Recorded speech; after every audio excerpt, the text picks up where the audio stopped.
How to adjust kerning spacing on your Wix website. Hey everyone, in this video I'm going to show you how to adjust kerning spacing on your Wix website.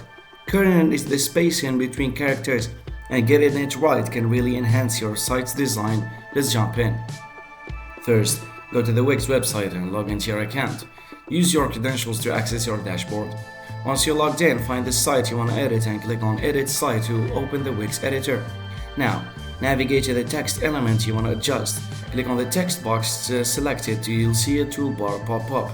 In the toolbar, click on the Edit Text button, and this will open the Text Settings menu, where you can customize various aspects of your text. So, in the Text Settings menu, look for the Spacing or Advanced section, and here you should see an option for kerning. Use the slider or input box to adjust the kerning spacing to your preference.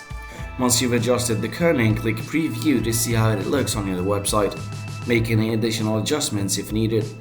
And that's how you adjust kerning spacing on your Wix website. If you found this video helpful, please give it a thumbs up and subscribe for more web design tips and tutorials. Thanks for watching.